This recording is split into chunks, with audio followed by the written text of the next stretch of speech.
Fungua sasa, twende wote kwa pamoja. Yohana sura ya 12 mstari wa 26.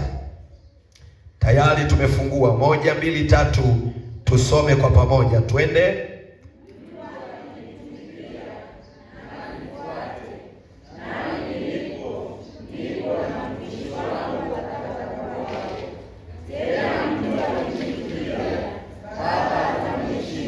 Amen.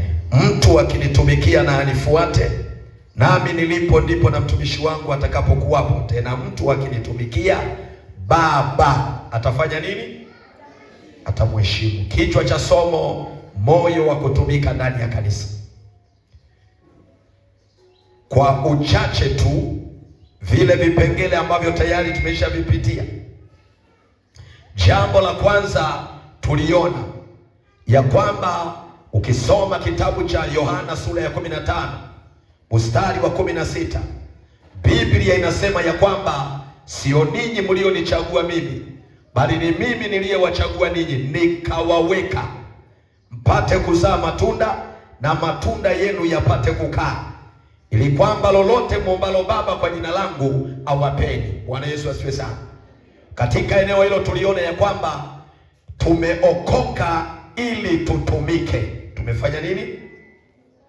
Tumefanya nini? Tumeokoka ili tutumike.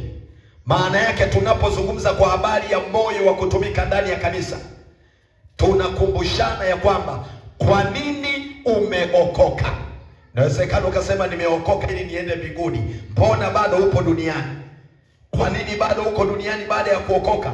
Umeokoka ili utumike. Jamani, haleluya. Jamani, haleluya. Lakini pia tukakwenda kwenye Matendo 1:8. Biblia inasema ya kwamba lakini mtapokea nguvu akisha kuajilia juu yenu Roho Mtakatifu, nanyi mtakuwa mashahidi wangu kuanzia Yerusalemu, Samaria, Uyahudi na hata mwisho wa nchi. Tukaona pointi nyingine hapo. Kwa nini tunajazwa Roho Mtakatifu? Tunajazwa Roho Mtakatifu ili tuwe na nguvu za kutumika. Jamani, haleluya. Jamani, haleluya. Tunajazwa Roho Mtakatifu ili tuwe na nguvu za kutumika. Sasa tukaingia kwenye kipengele kinachosema kama tumeokoka ili tutumike, na kama tunajazwa Roho ili tutumike, tuwe na nguvu za kutumika, kwa nini baadhi ya Wakristo hawatumiki ndani ya kanisa? Tukapeana majibu matatu hapo. Kwa hiyo kuwepo una sababu ya kuandika. Natoa dondoo tu ili pale napoenda kuhitimishia leo basi niende na watu vizuri. Jamani, Bwana asifiwe sana. Kwa nini baadhi ya watu hawatumiki ndani ya kanisa? Ziko sababu nyingi, tukaongea sababu tatu. Namba 1, hawatumiki kwa sababu hawaujui wajibu wao ndani ya kanisa. Namba 2, hawatumiki kwa sababu wanajidhania kwamba hawana uwezo wa kutumika. Wale ambao wanaona sio wajibu wao ni watu ambao utumishi ndani ya kanisa wanausukuma kwa watu wengine. Sema mimi ni mshirika tu, hilo sio jukumu langu, hilo jukumu la mchungaji, hilo jukumu la mzee wa kanisa, hilo jukumu la shemasi, hilo jukumu la CAs, hilo jukumu la double K, hilo jukumu la sio la kwangu mimi. Bwana Yesu asifiwe sana. Wanajiona ya kwamba hawana huo wajibu ndani ya kanisa. Lakini wale wanaojidhania kwamba hawana uwezo ni watu ambao wanauona wajibu mbele yao, lakini wanasema mimi sina uwezo bwana, mimi hicho sio kipawa changu, hiyo sio karama yangu, hiyo sio huduma yangu, hiyo mimi siwezi, hiyo mimi si, labda angekuwepo fulani. Wanajiona hawana uwezo. Lakini namba 3 tukamaliza kwa nini watu hawatumiki ndani ya kanisa. Tukasema hawatumiki kwa sababu ya hofu za kibinadamu. Hofu za kibinadamu. Hofu za kibinadamu ni ule mtazamo. Mtu anauona wajibu mbele yake, anaona ana uwezo wa kuufanya, lakini anasema sasa nikienda mimi watanionaje? Watanifikiriaje? Jamani, Bwana asifiwe sana. Watanifikiriaje? Huo sio wajibu wangu. Anaona kabisa kwamba hapa panatakiwa pakae hivi, uwezo wa kupafanya pakae hivyo anao, lakini sasa anaogopa. Watasema nina kihelehele, watasema najipendekeza, watasema nataka cheo, watasema. Kwa hiyo hofu za kibinadamu zinamfunga minyororo, anakaa anauona wajibu ndani ya kanisa, ana uwezo wa kuufanya, lakini anashindwa kuinuka kuufanya kwa sababu anawaogopa watu, anaogopa vile vitu ambavyo vinatishia nafsi yake, kwamba nikifanya itaonekana hivi, nikifanya watanisema hivi, nikifanya itakuwa hivi. Lakini sasa tukasema hayo yote ndani ya wiki hii tunafundishana ili Bwana atutoe kwenye maboksi hayo. Sema amina kwa jina la Yesu. Sema tena amina kwa jina la Yesu. Kwa hiyo wewe ambaye hukuwepo, hiyo ni sehemu ya mambo ambayo tumekwenda nayo. Tulitoka hapo tukaangalia kipengele kingine, umuhimu wa kutumika ndani ya kanisa. Kwa nini ni muhimu kutumika ndani ya kanisa? Namba moja, tukasema unapotumika ndani ya kanisa unafanyika kiungo kizuri. Hebu sema kiungo. Sema tena kiungo kizuri. Jamani, Bwana asifiwe sana. Bwana asifiwe sana. Utumishi ndani ya kanisa unalifanya kanisa iweze kwenda mbali. Utumishi ndani ya kanisa unalifanya kanisa liweze kusogea kwenda hatua, kwenda viwango. Kanisa haliwezi kwenda viwango wala hatua kama waliomo ndani ya kanisa hawatumiki. Unapotumika ndani ya kanisa unafanyika kiungo. Nikatolea mfano wa mtu aliye hai, lakini upande mmoja wa mwili wake umeparalyze. Jamani, Bwana asifiwe. Bwana asifiwe. Yuko hai, lakini upande mmoja mkono wake umekufa, umeparalyze. Jicho limeparalyze, mguu umeparalyze.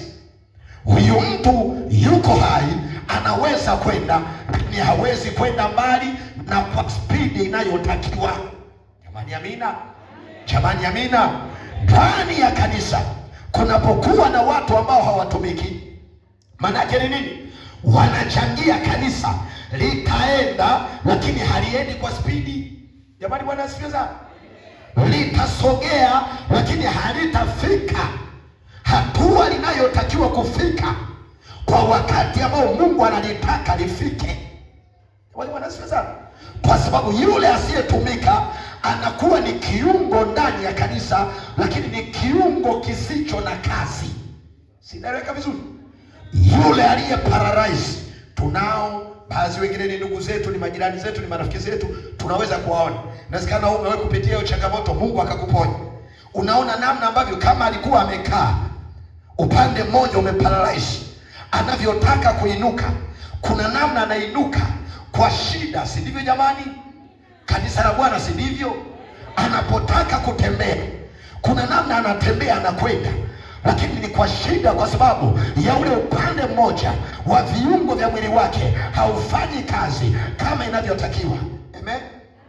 Amen.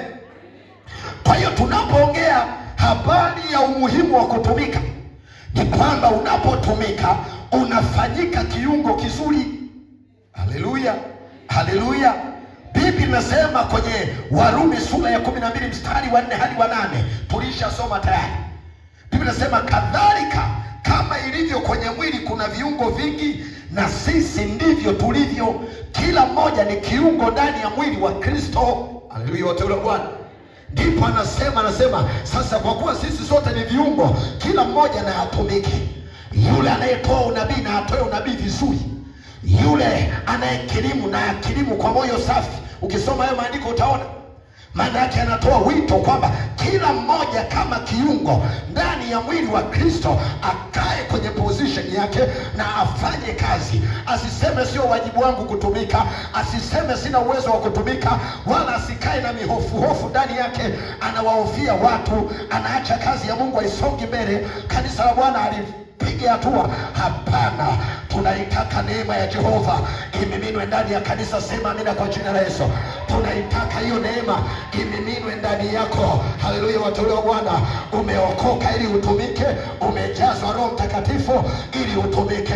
Kama umejazwa Roho, hatutaki kukuona unaishia kunena kwa lugha. Tunataka tukuone unachakalika pia ndani ya kanisa, unakuwa chombo. Tunataka tuione neema ya Mungu kwenye maisha yako. Kama uko hapa sema amen. Sema tena amina.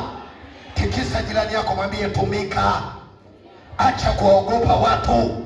Wakisema una kiherehere, ongeza kiherehere. Sema amina kwa jina la Yesu, mwana wa Mungu aliye hai. Jamani amina. Jamani amina. Mimi nilishajitangaziaga nikasema ukisiu ana kiherehere, nasema ndio unaniongezea forumu, ndio unaniongezea gia, ndio unaniongezea speed, kwa sababu kama nina kiherehere, Yesu anawataka wenye viherehere. Anawataka. Halo? Unashangaa, mwangalie Petro aliyeonekana na kiherehere, mwisho wa siku ni nini?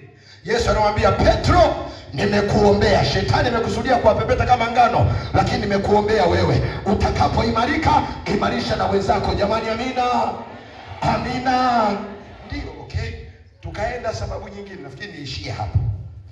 Maana nikianza kuyarudia hayo, niishie hapo. Tuliangalia hizo, kwa nini muhimu kutumika ndani ya